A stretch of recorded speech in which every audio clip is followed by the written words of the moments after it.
አለይኩም ወራህመቱላሂ ወበረካቱ ድና የተወደዳችሁ የአቴንዴ ማን ቤተሰቦች እንዴት ናችሁ? ደህና ናችሁ? እኔ አልሐምዱሊላህ ሰላም ነኝ። እናንተም በያላችሁበት ሰላማችሁ ብዝት ይበልልኝ። እንግዲህ ያው ረመዳን ግማሽ ላይ ደርሰናል።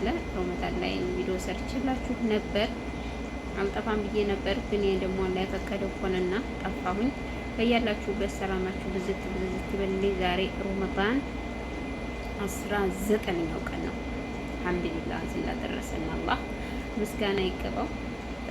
እዚህ ጋር ደግሞ አንድ ማሳሰባችሁ ነገር ቢኖር እናቴ ታማብኛለች፣ ቆየች። 15 ቀን ሆናት። ረመዳን መጀመሪያው ላይ ጀምራ ታማብኝ ነበረ፣ ግን ከዛሬ ተነገ ይሻላታል በሚል ነበር። እናቴ ግን እንግዲህ አሁን ላይ አልሐምዱሊላህ ወለከል ሐምድ ያው በሽታውን ቢያጠብቃትም አለችልኝ። እስኪ ያለ አፊያዋን እንድመልስልኝ ዱአ አድርጉልኝ ሁላችሁም ማለት ነው። የእናትን ስሜት ታውቁታላችሁ። እኔ እናት የሌላቸው ልጆች አሁን ነው የገባኝ ምን ያህል ውስጣቸው እንደሚታመም ማለት ነው። እኔ እንደዚህ ታመመች ደክማለች ስባል የተሰማኝን ስሜት እኔ ነኝ የማውቀው ከአላህ ውጭ። እኔና አላህ ነን ብቻ ነን የምናውቀው ማለት ነው። ስሜት በጣም ከባድ ነው። በተለይ በሰው ሀገር ሁነን እናታችሁ ታማለች ብላ እንኳን ተሰሟት የእናታችሁ ድምፅ ተቀይሮ ስታዩት በጣም ከባድ ነው። በጣም ከሚባለው በላይ ማለት ነው። ይችን 8 ቀን ውሃው ያንቀኛል ማለት ነው። ውሃው ንቅ ነው የሚያደርገኝ ማለት ነው።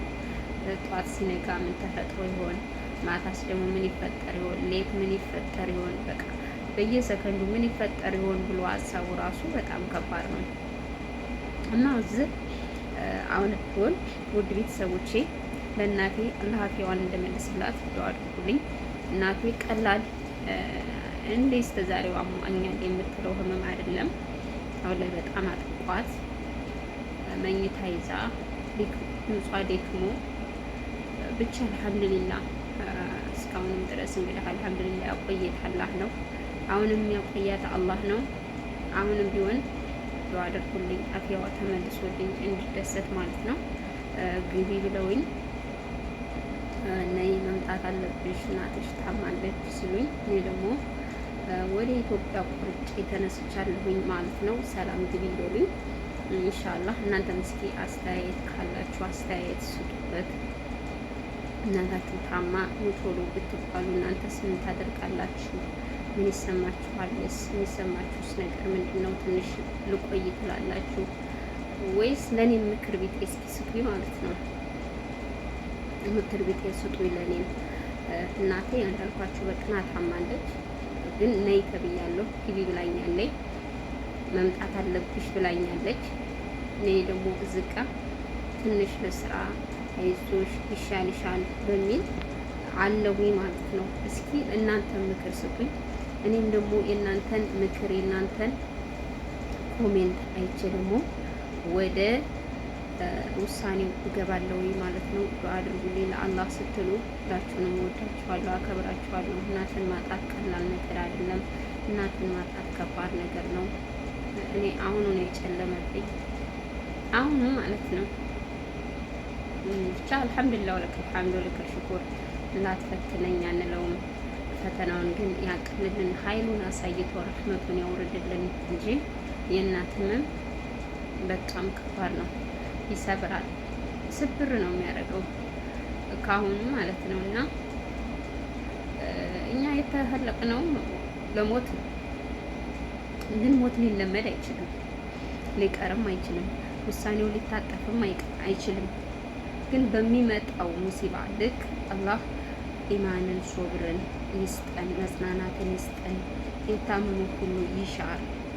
በቃ እንደዛ ነው። የሞቱትንም በጀነት ያኖርልን እንጂ ሌላ ነገር የሚፈጠር ነገር አይደለም። ግን እኔ በጣም ነው የማዝነው አንዳንድ ጊዜ እናት የሌላቸው ልጆች ምን ያህል ስሜት አለ። እናታችን በእርግጥ ስንለያት ነው የእሷን እንትን የምናውቀው፣ ተለይተንም ኖረናል። ግን ደግሞ ህመሟ ድክ ብሎ ድምጿ ሲሰማ የምታውቁት ድምፅ ደግሞ ቅንስ ብሎ ስታዩት ደግሞ በጣም የሚያስለቅሳችሁ የሚሰብራችሁ። ከዛ ላይ ደግሞ በሰው ሀገር እድሜያችንን ጨርሰን አንድ ቀን እንኳን ሻይ ቡና ሳንላቸው በስርዓት በእጃችን በቤታችን ያን ነገር የኛን ደስታ በቤታችን ሳያው ደግሞ ይሄን ታሞላችኋል ሲባል ደግሞ በጣም ይሰብራል። እኔ ይሄን የሰበረኝ ነገር አትታመምብኝ አይደለም የእሷ ህመም እኔ ብታመመውም ደስ ይለኛል። ገባችሁ? ልሙትልሽ ስላት ራሱ እኔ ልሙትልሽ ነው ያለችኝ እናቴና ስለዚህ እስኪ ዱዓ አድርጉልኝ፣ ለአላህ ስትሉ ዱዓ አድርጉልኝ። እናቴ ታማብኛለች፣ ዱዓ አድርጉልኝ። ብዙ ማለት አልፈልግም፣ ብዙ ላይ ይበቃል። ዱዓችሁን በዱዓችሁ አስቢ። ሰላም አለይኩም ወራህመቱላሂ ወበረካቱ።